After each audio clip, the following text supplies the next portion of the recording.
Hi everyone and welcome to Classic Gamer 74. I'm your host Anthony Ventrilo and my name is Alligator. And today we're going to discuss Pitfall by Activision from 1982. Pitfall was programmed by David Crane, one of the founders of Activision, is considered one of the greatest Atari games of all time, receiving an 89% rating. That seems a little low though. Yeah, I know, it sure does. I don't quite understand how that game could get an 89% when most people consider it the greatest game ever made for Atari, myself included.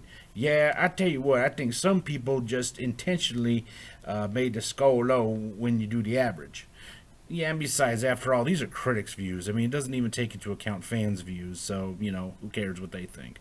Oh, yeah, I've seen plenty of games and movies that I love that critics hated. Yeah, you and me both. Alright, the summary of the game is this. You play Pitfall Harry, and you are trying to collect as many treasures and get as many points as possible in 20 minutes. It's estimated there are at least 256 different screens, and you have the choice of going either to the right or to the left. It's considered one of the greatest single-player games of all time. Most fans really love the action and the graphics, which were considered way ahead of their time for 1982. One of the reasons I thought the game was such a big hit for that time period was because that was right around the time when Indiana Jones movies came out. Oh yeah, and fans were looking for something in that whole adventure genre, and this fit right into it. And if I'm not mistaken, don't you have a personal reason for liking this game? Oh yeah, see, if you play the game there, you'll see that my granddaddy was in it. Your granddaddy was in the game? Yeah. Remember the part where he has to jump on the alligators' heads to get by? Yep. The first alligator? Uh-huh. That was my granddaddy. Okay. This was also considered the very first platform game. That's right, it came out before any of the Super Mario Brothers games. Oh yeah, I love them too, but not as much as this. Alright, so let's check it out, see what you guys think. Okay, let's go to the left. Now, one of the things you'll see is that there are lots of risks here. So, lots of dangerous things. You just can jump over alligators.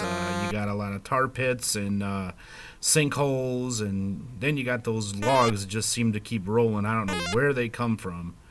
But it's all about timing here. You just got to time your jumps and let go at the right time. Now, down there, oh, watch out for the fire.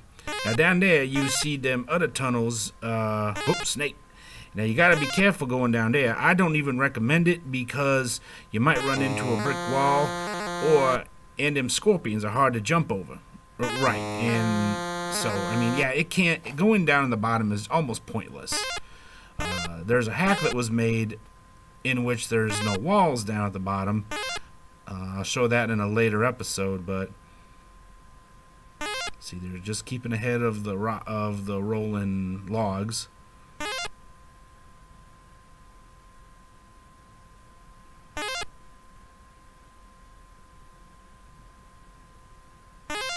Something new on every screen, I tell you. Oh, there he is. That one you on right now, that's my grandpappy right there.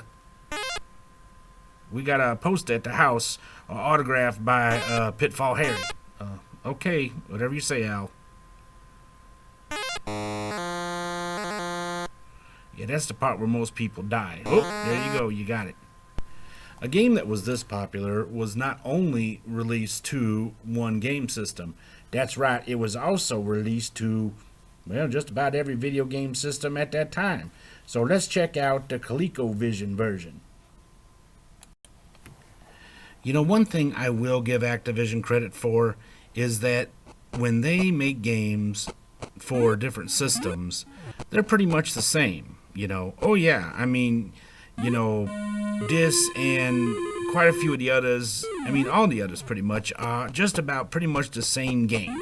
They're not going to change much as far as the graphics, the playing. The graphics may be a little different, like this you can tell it's not the Atari version.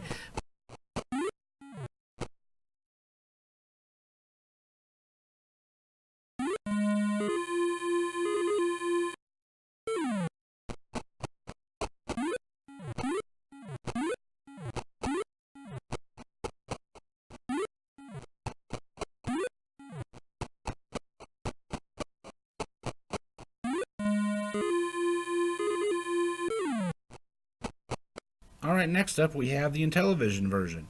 That's a lot easier to say, isn't it? What's that? Intellivision version. Well, yeah, it's a lot easier to say than ColecoVision version. Try saying that 3 times fast.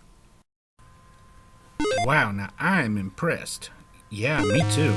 I mean, when you told me that they had an Intellivision of that there game, I figured I was not gonna be impressed. I mean, that Donkey Kong version, whoo, and the Popeye, man. But I mean, wow. Well, yeah, you gotta remember too, it's Activision. I mean, Activision, in my opinion, probably was the best third-party, video game company for me at that time.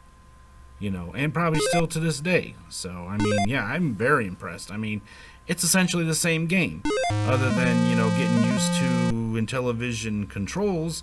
As you can see there, I almost jumped too early. But, I mean, other than that, I mean, it's the same game. So, go Activision. Great job. Alright, so that covers all 3 game systems, major game systems from that time. Yep, we have the Atari 2600, we have the Intellivision, and the ColecoVision. But there was one more version. Really? For what? For the Atari ST, or the Atari 8-bit computer, whichever you prefer. Let's check that out. Alright, so again, here is the Atari 8 version of the game. Same thing, it's essentially pretty much the same thing. Yeah, just a few graphics and a few noises. Like, I tell you, I cannot stand that jumping sound he makes on this version. But other than that, yeah, like I said, it's essentially the same thing. That just says a lot about Activision as a company and David Crane as a programmer, that, they would keep the game pretty consistent across different platforms. Yep.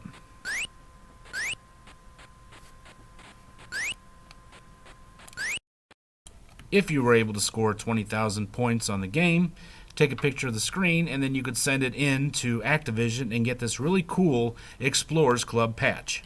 If you'd like to see me earn my Explorers Club patch, head over to our Facebook page at this address you see at the bottom of the screen, and you can see me beat the game. No, it's not possible to beat the game. Well, I got 20,000 points, and I lasted the whole 20 minutes. Oh, okay. Well, that brings us to the end of this episode of Classic Gamer 74. I hope you enjoyed it. If you did, don't forget to give us a big thumbs up, and subscribe if you haven't already. If you have any suggestions for games that you enjoy or a genre of games, let us know in the comments section below, and who knows, you may see it as the subject of a later episode. Well, this is Anthony Ventrilo and Alligator. We want to thank you for stopping by, and we will see you all in the next video. Until then, have a great day. Goodbye.